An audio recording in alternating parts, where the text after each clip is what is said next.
Hello everyone, I'm John Paul Raj and I'm on a mission to make the learning of math fun. So if you're new to this channel, please do consider subscribing. Today, we're looking at part 2 of the graphing app on the TI Nspire CX2. Let's start.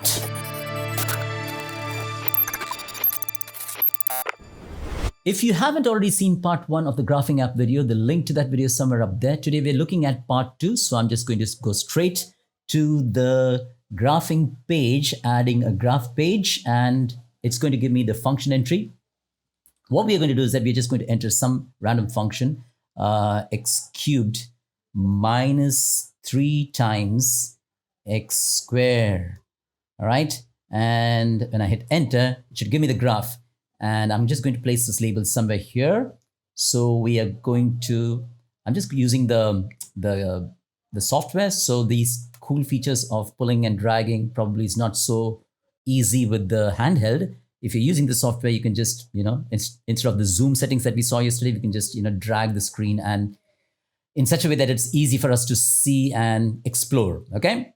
When we go to menu, in the previous video, we have already seen graph entry edit, window zoom options. Let's take a look at trace, what does trace do? So when I click graph trace, it gives me this crosswire kind of an icon, and somewhere on the bottom of the screen you can see 2, -4. This means that when x is 2, the value of y is -4. It's almost like giving me a real-time reading of what the coordinate of that point is. And I can move that crosswire along the curve by using the arrow keys, the right and left arrow keys. And as you can see, the top right-hand corner, it keeps updating itself as a cursor. If you want to call it cursor, that's fine. I like to call it crosswire. As a cursor moves along the curve, and when you bring it to some point of interest, like the 0 or the x-intercept, if you want to record that, you can just hit enter and the value of that intercept is there. In the same way, if I use the arrow key to come back and if I want something like the minimum value here, like when it hits there, it will indicate that's the minimum value. I hit enter and the coordinates are registered there. So this is also a very interesting feature. You can also use the trace option to compare two graphs. So let me just make up another graph here. I'm going to hit tab to bring in the function entry line. And this time I'm going to enter the graph of, let's just say x squared, the quadratic. All right. So we just say x squared, hit enter, and my graph is somewhere up there. I don't want that. That doesn't help me. So I'm just going to make it -x squared, and notice how I can edit that. Okay. So here's the label for the graph of y equals x squared. I just double click that and it will bring me that entry line back again. I just say -x squared is what you want to you're interested in, and when you hit enter, you've got both the graphs together. I just did that so that we can compare using the trace feature. So I go to menu now, and under trace, there's something called trace all. We saw graph trace earlier. Now I'm taking a look at trace all, and when I hit trace all, you've got this vertical line. As you can see on the right hand side, for the same value of x at x equals 2, you've got the values of y. In this case, the value of y is the same for x equals 2. But then as you move the cursor, we'll call it cursor this time, using the arrow key, you can see the corresponding values, how the values change or differ for the two graphs. And this is a good way to compare graphs, especially when you're doing different explorations. One thing to watch out for is that when you hit escape, that information in the right-hand corner just disappears. So you got to use this feature really carefully, all right? I'm going to show you one more thing under trace. Trace and path plot. This is kind of interesting. It's sort of some kind of an animation. See, both the graphs disappeared, but when you hit start animation, that play icon, you can see that it in real time, it just plots, and then you can see on the right hand side. By the way, this will disappear the moment I say hit escape. But this is a cool thing that you can use when you are presenting, making a presentation in class. I'm going to hit escape, and you're going to notice that this information on the right hand corner is just going to vanish. Watch. You see? So you have to use that trace feature really wisely. Moving on, let's take a look at table. All right. What table does is that it will give you this option of a split screen table. And when you click that, you can see the table of values for both the graphs. Since we have got the two graphs this time, this is f1x, that's the x cubed minus 3x squared. And if you hit the arrow key here, it'll move on to the next graph. For each value of x, you can look at the table of values for the corresponding graphs. Okay. Now, as you can see here, there's the border of this table is highlighted. When I click on this side of the window, the graph side of the window, the border of the graph side is highlighted. That means it just shows which window is active, which also means that when I'm on the table window, And if I hit menu, your menu corresponds to the table. Okay, so you can go on table and take a look at whatever you want to do on the table. You can edit table settings. Let's take a look at that. You can go and say the table must start at, let's say you're looking for, starting value is 100. The table step, you can change that to maybe every 25. You can even say the independent variable, you can even make it ask. You are going to have the input, so it's a user input kind of thing, and the dependent can be auto. And when you say okay, can you see all that went away? So now that means you can say that I want the value for 325 user input, and the moment you hit enter, you'll get the value of fx, whatever you defined for the first function, and the corresponding value for the second function. So this table feature also can be used in some interesting ways. Before we close the table, let me just go and activate the graph window to show you that when I hit the menu now, you can see the menu corresponding to the graph. And that I think is very, very intuitive, and which is why I always call the menu the lighthouse. So let me just go now and remove the table, or remove the table, delete the table, whatever that is. Coming back to our graph, let's take a look at some more features under Analyze Graph. We saw the first 4 in the earlier video. Let's take a look at a few of these. You should also explore on your own, okay, because it's fun. What I'm going to do is that I'm going to insert a new problem. Every now and then I do this so that, all those things are a good review. So I've inserted a new problem, graph page, and let's just enter, let's say x cubed, or what should we say? X to the power of 5. Why don't we enter a graph called x to the power of 5? X to the power of 5, and maybe plus x to the power of 3, and maybe just making up things as I go. Some polynomial function like that. And when I graph that, that's what it looks like. Apparently, I'm just going to move the label. And again, because I'm using a software, I can just pinch and zoom, but I'm going to make a quick review of what we saw yesterday. The zoom box is another helpful tool, and this is where we are interested in. I'm going to zoom, and that's the area of interest. And now when I go on menu under Analyze Graph, you'll notice that we've done 1, 2, 3, 4 in the earlier video. dy by dx is something that I'd like you to explore on your own. Integral, let's take a look at integral. You'll see the similar prompt for lower bound, upper bound. So when I click somewhere on the left hand side, and as I move around, it'll give me the value of the integral, negative 0.2 signed area. And as I move along, it'll give me the value of the definite integral. Now, these features perhaps are not as useful from an examination perspective where you have to show all the working, but you can use some of these features like the trace, the path plot, and even this when you're making some kind of presentation in class. You can even use the screenshots and use them in your IA. So feel free to go and explore the other options that are available under Analyze Menu. Now, while we are at it, I'm going to quickly switch to my CAS version, and I'm going to enter a function here. And this time, let's just take a simple cubic function. I just want to illustrate one point very quickly. Now, you all know that the CAS is allowed for the AP exams, all right? So there are some things that I wanted to show here. So let me just highlight this area. Let's take this area. Okay. And I'm just going to hit escape to come out of the zoom option. Under menu and Analyze Graph, I've got something else here. Can you see inflection? Can you see that inflection? Okay, let's hit that. And again, the same kind of syntax, lower bound, upper bound, and it will also give me the coordinates of the point of inflection. I think that's pretty cool. That's pretty cool. And when I, suppose I update this and I just make this minus 2 times, let's say, x square, just update that. When I hit enter, keep your eyes on the point of inflection, okay? You see that also got updated, and that's pretty interesting. So those of you who are planning to take your APs, the SATs, the CAS is allowed, and I just wanted to show you this feature. But now let's take a look at an example from an IB question paper, all right? So here's this question which says that the function is defined as f of x is 3 sine 6x plus 5, and that's the domain where it's defined. Part A is asking for the period and the range. Those are algebraic responses. In some other video, we're going to talk about that. But part B says, sketch the graph of f. Part C says, solve the equation fx equals 8. And part D says, solve the inequality fx is less than or equal to 5. So let's solve these three first using the graphing app. I'm going to insert a new problem, and it's going to be a graph page, and we're going to say 3 sine 6x, let's add the bracket, plus 5, and I'll enter the restrictions on the domain, control equal to 0, gain control equal to for less than or equal to x, gain control equal to for another less than or equal to, and control division sign to get the template for the fraction. I'm going to enter pi for pi by 2 pi. Just entered pi for pi. Okay, I didn't even use the symbol.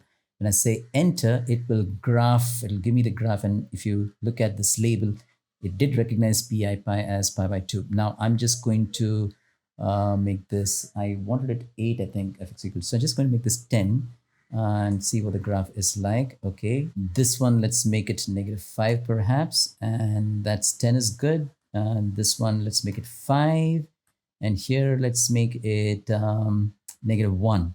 All right, that's good for us. That's good to solve this question. We want to solve, the first part was fx equals 8. I hit tab and fx equals 8. When I get 8, so to solve the equation 3 sine 6x plus 5 is equal to 8, we are basically looking at the point of intersection. Those of you who haven't seen part 1 to this video, you might want to take a look at that video also, where we go through a similar kind of question, finding the point of intersection, giving you the two solutions. And so this equation 3 sine 6x plus 5 is equal to 8 in that interval 0 to pi by 2 is 0.262 and 1.31 up to 3SF.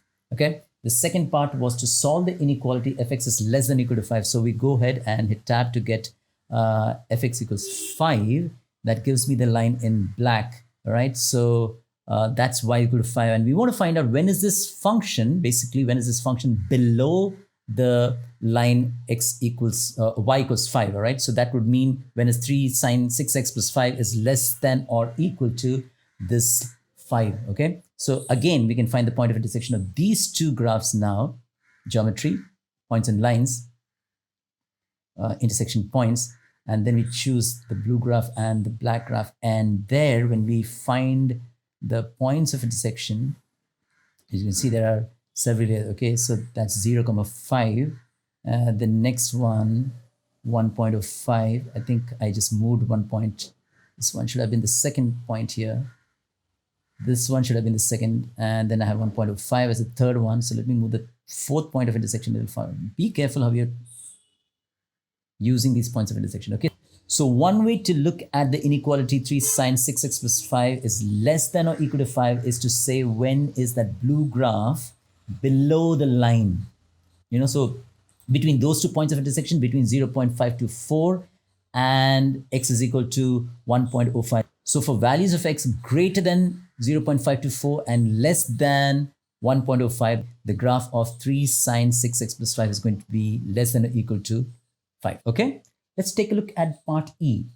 Here it says the equation fx is equal to k. Now that's a number that you need to find out, or actually possible values that may be more than one value.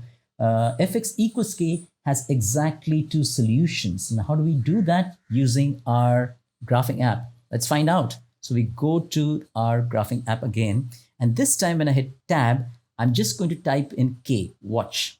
I just type in k. There's no number. And the moment I hit enter, it's going to ask me a question. Look at this part very carefully. It says, create sliders for k. You say, okay. All right. So basically what the calculator is saying is that that's a slider or a range of values of k. Now to answer this part of the question, what I'm going to do is that I'm going to hide these 2 lines by going right click. The right click option on your handheld is control menu, and I can just say hide. All right. And that right line just gets hidden. And I'll do the same thing with the other graph, y is equal to 5. I'm just going to go right click and hide that graph. The other points also, perhaps I can just go and get rid of them, just cleaning it up. All right, 1 sec, guys, just hold on. Just bear with me as I get rid of all these things. So is that the graph? Yeah, there you go. So why didn't this go out? 1 sec. I said hide, right? That's it. That's it. So this is my label. I brought it up here. That magenta graph is the graph of y is equal to k. Can you see that? That's y equals k. And that's the value of k there, because the range of values of k is defined by the slider. Now, we want to find out when or for what value of k will the graph of 3 sine 6x plus 5 is going to have two solutions, exactly two solutions according to the question. That means the magenta graph y equals k must cut the blue graph in exactly 2 points, correct? Let's find out. So what I'm going to do is that I'm going to go and make some changes to the settings of the slider by right-clicking on it. Right-click is control menu, and then I go on settings, and you'll see these options for the slider. You can even go and change the letter from K to P or T, whatever you want, but we'll keep it K as it's given in the question. Hit tab, and the value, the starting value of K can be 0 as you want, or you can keep it something like 2. That can still be the minimum value. The maximum value can be, let's say, 10. The step size, this is important. Here you can control the incremental value. So I'm going to make this 0.5. Horizontal is okay. I like that. Display digits can be float 3. Minimize, I like this minimized option. You'll know in a sec. And when I hit enter, and there, and that is my line y equals k. And there at k equals 2, it's touching the graph, the blue graph, which is 3 sine 6x plus 5 at 1 point. When I play with the slider, when I move it around, can you see that? It's actually moving up and down. You can actually move it up and down with the help of the slider, and you can find out when will the magenta graph, that is y equals k, cut the blue graph in exactly 2 points. All right. And this is a really cool way to investigate and find out what the solution should be. So if you move around that way, you can see that, well, okay, at that value, at k equals 5, you're getting 1, 2, 3, 4 solutions. Any value below 5, it will cut the graph in exactly 2 points. And below 5 to that value, that's the minimum value, right? So let's just go and bring back the coordinates of the minimum value of the blue graph. We saw this in the earlier videos, so I'm just going to go through this quickly. That's the minimum value. So at k equals 2. So what are the possible values of k when the two graphs intersect each other at exactly 2 points? It will be, well, below 5 and above 2. You see that? So for all values of k greater than 2 and less than 5, the two graphs intersect each other at exactly 2 points. So when we write the answer to what are the possible values of k, we'll say k must be less than 5 and greater than 2. So those are the possible values of k where the equation fx equals k has exactly 2 solutions. I hope this has given you a general overview of some of the basic features of the graphing app. Now, this video was only meant for beginners. There are a lot more features. In fact, only when used in combination with the calculator app and the other apps, the true beauty and the power of the TI Nspire CX2 shines forth. And we will see all of that in future videos. But if you've been gaining value from any of these videos, please do not forget to like, share, and subscribe. I will see you again in the next video.